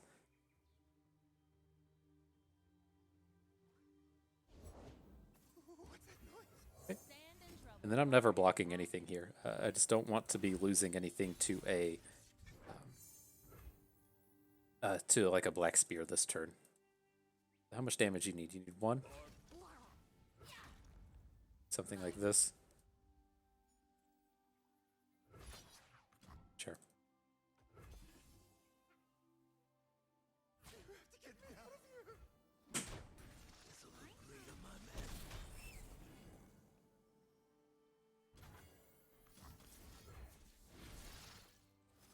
Already got all these.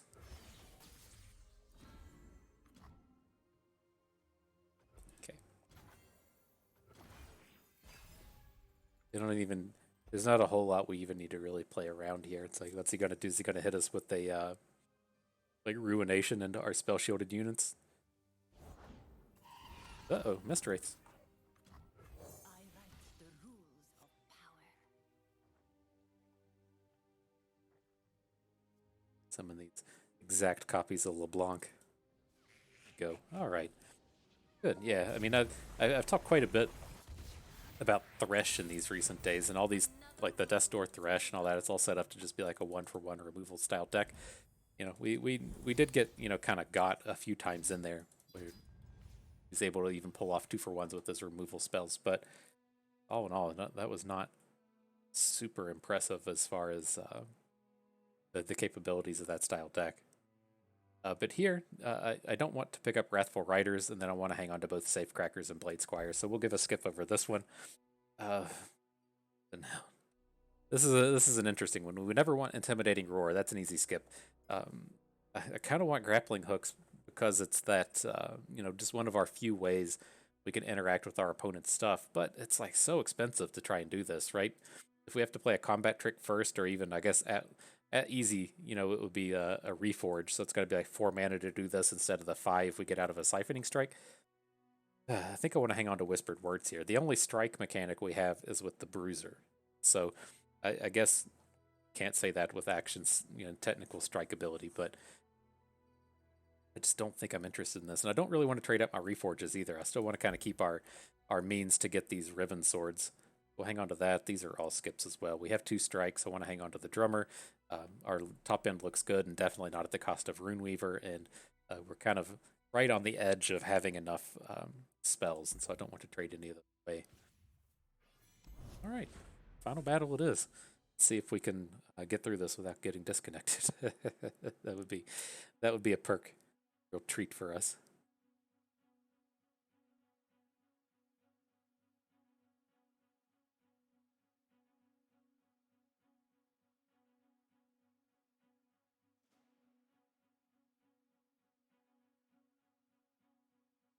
Okay, it's been strong. I was expecting to have a little bit more Reforged, but beyond that, I think this came together reasonably well. The addition of the Bruiser and Shurima is so strong for them in the sense that they never really have a lot of good top end. That's why I think that Ruin Runner is so important.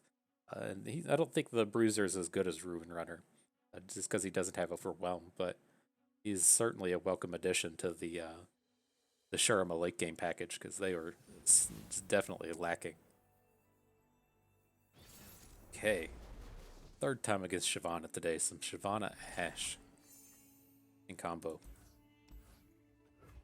This will work for us. You have to be, you know, a little bit more careful with these Glory Seekers against the Ash deck because they tend to have an absolute ton of brittle steals, and so the way I typically have to like wrap my head around it is like, well, if they have the brittle steel, we're just kind of trading 1 mana for 2. You know, hopefully it wasn't a ultra critical Glory Seeker attack. Can push on. This is reasonable. I mean, I considered just letting that go because the thing we need now is spells. We don't need units. We need spells. But being able to play like Akshan into Vagabond into his turn being like double Glory Seeker is just like so hard to pass up on that much value. I'm going to open here. It's very easy for him to just have a 3/3. So I don't want to risk our action because he's played an Erosion Trapper.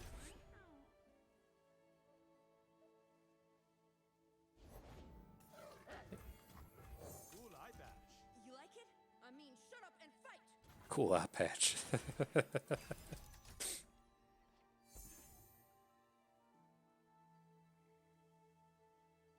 Okay, let's see what happens here. There's the Ash. On 1 arrow. You can add the Snapper. I'm 100% going to Whirling Death this turn. Let's see how this plays out. Ash is going to weaken the Vagabond. I assume he's going to hook Action over here.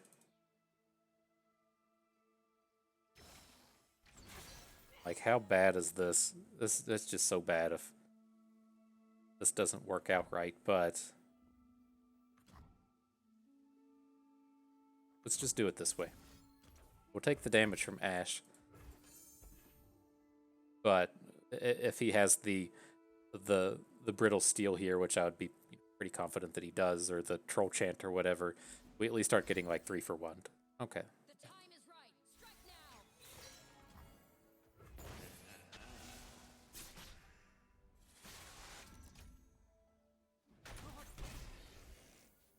Still counted as a strike, even though it dealt 0 damage. Interesting. I was not expecting to get that. Victory requires a sharp blade. It feels like we've got stuff on board. It just feels like we're starting to fall like pretty far behind. Sharpen the blade, secure the kill. Get in for a 7-piece here. Wipe it all. Face me.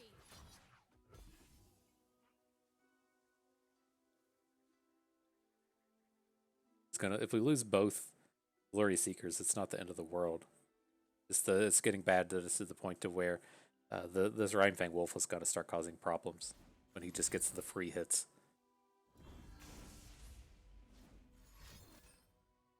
Troll Chant.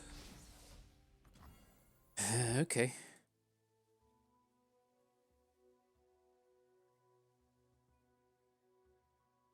Oh, of course. How close is Ash to flipping? Oh, those were Troll Chants and not Frostbites, so still kind of far away. I mean, next turn we can just go big. If we assume that he attacks with everything, he brings the Wolf onto our 3/3, and then we're able to follow up with Runeweaver Profiteer, and then give everything +1 attack. I'm okay with that. Why is he playing Dragon Chow? Is he just going to play Shyvana here? Gross. So we're definitely losing 2 units this turn. Okay, I think we're just all in at this point, and we have to have a good overwhelm against the Frostbite deck, is what I think we're about to see happen to us.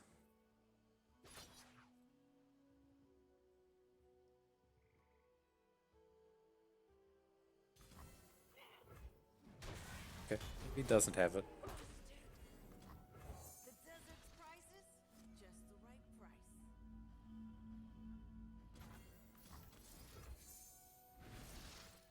Okay, so we didn't hit in that sense. So let's just take Spell Shield,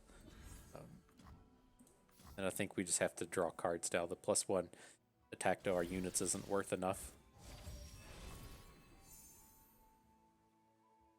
Okay.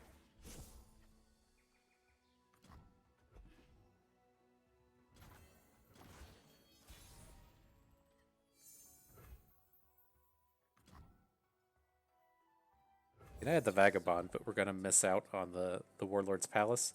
I don't think we want to overwrite any units, though. I think like our big hope and desire here is that like he plays like a 7-mana dude that isn't Icy Yeti, and you know, our smallest units are enough to close out the game.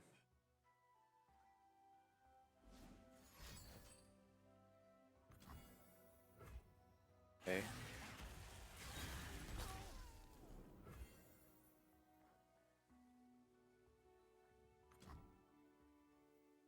I need just a moment.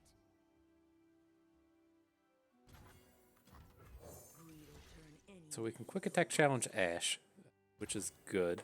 Then we'd be a damage short as far as the +2 attack goes. I don't think we have much in the way of options otherwise. We have to be slamming in damage here.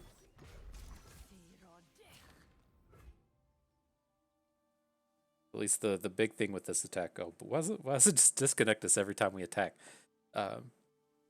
As this will put his Screeching Dragon on 3 health, where he's going to have another card if he wants to take down one of our 3s.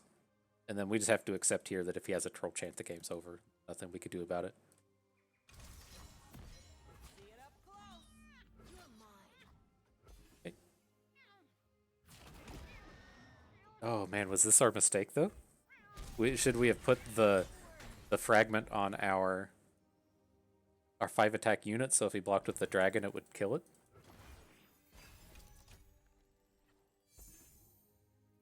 Maybe. This'll take the chill off.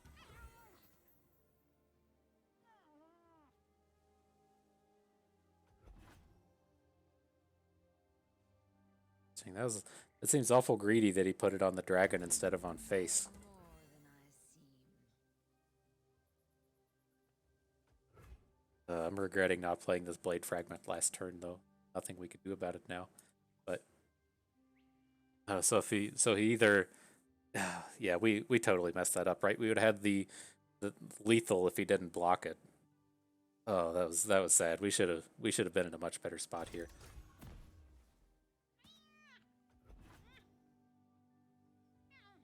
Oh yeah, I didn't even. I just like thought in my head that if we're going to get we needed that attack for lethal and we were going to be one less for lethal. I just assumed he was going to block our big unit and then put the damage on the 3. But dang. Okay. I don't know if we have a way out of this now, but we'll certainly try.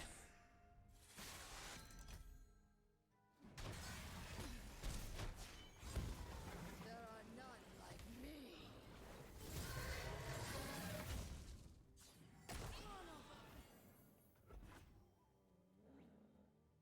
What can we draw? We need to hit one of our armored tusk raiders or something. All right, Bruiser, we're asking big things of you. She gets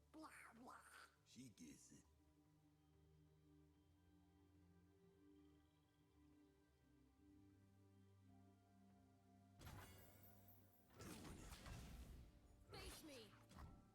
Is there ever a reason to Blade Fragment now? I don't think there is. It's really suspect that he doesn't play any cards here, but I don't think we have a choice.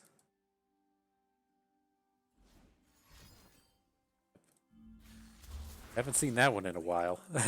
So, I honestly can't remember the last time someone played a Harsh Winds on us. Okay, that's probably gonna do it to us, but we may be able to like hit back-to-back overwhelms or something.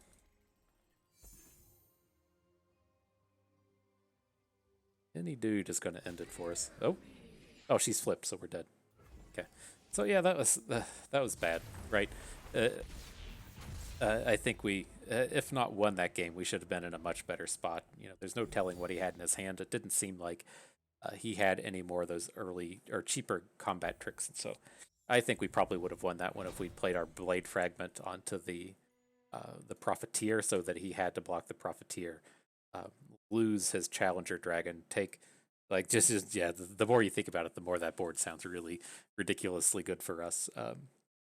Again, it's just like I tunneled in on like, well, okay, he's gonna block our big unit, and he's at 9. He's gonna take 6+2 won't kill him, so there's no reason to play this card. And then on his next turn, he's going to get a hook onto one of our 3 costs, but his dragon will die because it only has 3 health now. That was kind of the line that I had in justifying it being okay, and I just completely blew past putting the +2 attack on our Profiteer. But you know, you live and you learn, and to be a little less sloppy next time. So at any rate, to get back to this one, I still think this is quite good. The thing that, again, that really surprised me with this was that the lack of Reforge units that showed up. Again, there's if I'm remembering it right, there's 5 card pools that have the Reforge units in it. 4 of them are Riven card pools. But I was just kind of like curious if, since like right from the start we took this Thrashing Snapper Whirling Death Pack that was out of Brutality, if that kind of like messed with our ability to find the Blade Squire cards. Like if we should have just taken the the whatever the Relic Hunters pack was on the first pick. It seemed like it wasn't as good, but it wasn't horrible. If that would have really helped us out in that sense, I'm not quite sure.